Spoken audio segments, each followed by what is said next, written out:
Can hackers really spy on your girlfriend's messages? Find out now. Yo, what's up everybody, it's Anonymod, and we're back with another video.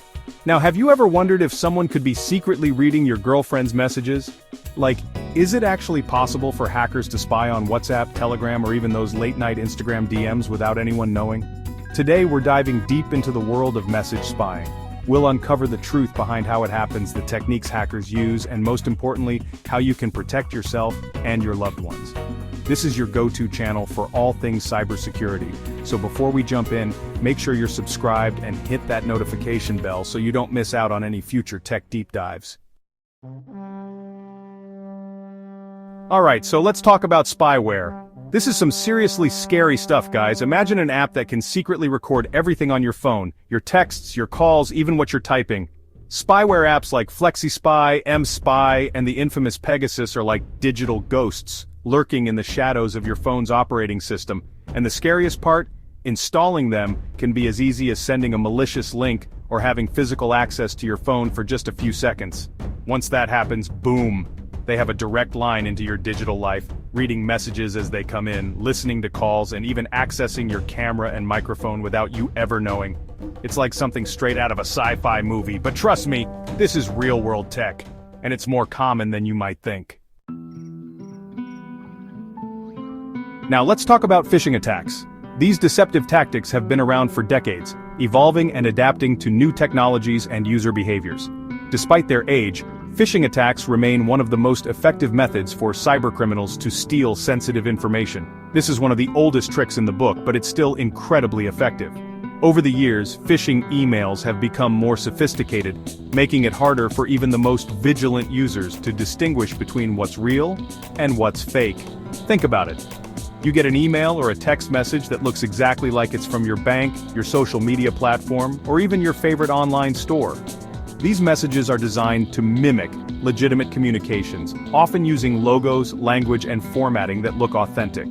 They might say there's been suspicious activity on your account, or that you need to update your password. The message creates a sense of urgency, making you feel like you need to act immediately to protect your account. You click the link, feeling a sense of urgency, and bam! You're hit with a login page that looks identical to the real deal. This is where the trap is set. The page is designed to capture your login credentials without you even realizing it. But here's the catch. It's a fake, a carefully crafted replica designed to steal your credentials. These fake pages can be so convincing that even tech-savvy individuals can be fooled. You enter your username and password, thinking you're protecting your account, but in reality, you're handing over the keys to your digital kingdom to a hacker. This is the moment they've been waiting for, and now they have everything they need to access your accounts. And once they have those keys, they can access your messages, your emails, your financial information, basically your entire online life.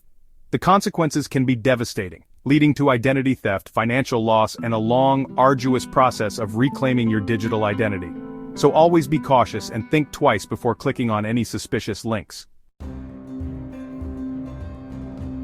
Okay, let's talk about public Wi-Fi. We've all been there, at a coffee shop, an airport, or a hotel, desperate for a Wi-Fi connection. It's almost second nature to look for that free Wi-Fi sign and connect without a second thought. After all, who wants to burn through their mobile data when there's a free option available, right? But here's the thing, public Wi-Fi is like a hacker's playground. It's an open invitation for cybercriminals to access your personal information. You might think you're just checking your email or scrolling through social media, but someone could be watching your every move. It's often unsecured, meaning your data is being transmitted in plain text for anyone with the right tools to intercept. Imagine sending a postcard with all your personal details written on it. Anyone who gets their hands on it can read it. And trust me, those tools aren't exactly hard to come by. A quick search online can provide anyone with the software and instructions needed to start intercepting data. With a simple tool like Wireshark, a hacker can sit in the corner of a coffee shop and capture every single piece of data that's being sent over the network.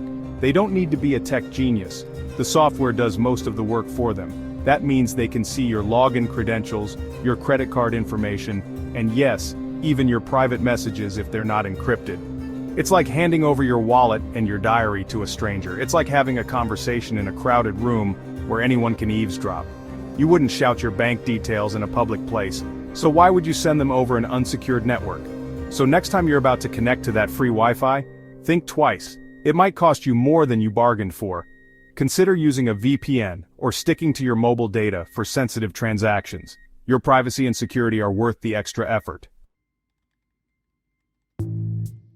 Now let's move on to social engineering. This is where things get really interesting, because it's not about exploiting technical vulnerabilities, it's about exploiting human psychology. Hackers who use social engineering are masters of manipulation. They know how to build trust, how to create a sense of urgency, and how to exploit our natural desire to be helpful. They might call your girlfriend pretending to be from her bank, saying there's been a fraudulent transaction, and they need to verify her account information. Or they might pose as a technical support agent, claiming there's a problem with her computer and asking for remote access. The possibilities are endless, and the techniques are constantly evolving. The key takeaway here is that hackers don't always need fancy tools or complex code. Sometimes all they need is a convincing story and the right words to trick you into giving them what they want. I know we touched on this earlier, but it's worth repeating because it's just that important. Public Wi-Fi is inherently risky. It's like leaving your front door unlocked and inviting anyone who walks by to come inside and take whatever they want. When you connect to a public Wi-Fi network, your device is essentially broadcasting all of your internet traffic, your browsing history, your login credentials, your messages, for anyone on that network to see. And trust me, there are people out there who are actively looking for this kind of information. They use tools like packet sniffers, which capture data packets as they're being transmitted over the network, allowing them to piece together your online activity like a jigsaw puzzle. It's like leaving your diary open in a public park. You're practically begging someone to read it. Okay, so we've talked about the threats, but now let's talk about solutions. In today's digital age, protecting your personal information and maintaining your privacy online is more important than ever. With the increasing number of cyber threats, it's crucial to take proactive steps to safeguard your digital life. How can you actually protect yourself and your loved ones from these digital spies? It's not just about being cautious, it's about being smart and informed. Well, the good news is that there are steps you can take to significantly reduce your risk. By implementing a few key practices, you can make it much harder for cybercriminals to access your personal information. First and foremost, enable end-to-end encryption whenever possible. This is a powerful tool that ensures your communications are secure. This means that only you and the person you're communicating with can read your messages. Not even the messaging app itself can decrypt them. This is particularly important for sensitive conversations. Look for apps like WhatsApp, Signal, and Telegram that offer this feature by default. These apps are designed with privacy in mind and are widely trusted in the security community. Second, set up two-factor authentication on all of your accounts. This is a simple yet highly effective way to add an extra layer of security. This adds an extra layer of security by requiring you to enter a unique code from your phone or email in addition to your password when logging in. It makes it much harder for someone to gain unauthorized access to your accounts. Even if a hacker gets their hands on your password, they won't be able to access your account without that second factor. This can prevent a lot of potential damage. Third, be wary of third-party apps, especially those that ask for unnecessary permissions. These permissions can sometimes be used to collect your data without your knowledge. Stick to apps from reputable developers and read the reviews carefully before installing anything. This can help you avoid malicious apps that could compromise your security. And finally, keep your software up to date. Regular updates are essential for maintaining the security of your devices. Software updates often include security patches that fix known vulnerabilities, so make sure you're running the latest versions of your operating system and all of your apps. By staying updated, you can protect yourself from the latest threats and ensure your devices are as secure as possible. So, can hackers spy on your messages? The answer, unfortunately, is yes, but here's the good news: it's not inevitable. By taking the right precautions, you can make it significantly harder for them to do so. Remember, knowledge is power. The more you understand about the threats out there, the better equipped you'll be to protect yourself. If you found this video helpful, hit that like button and let me know in the comments if you've ever encountered a phishing attempt.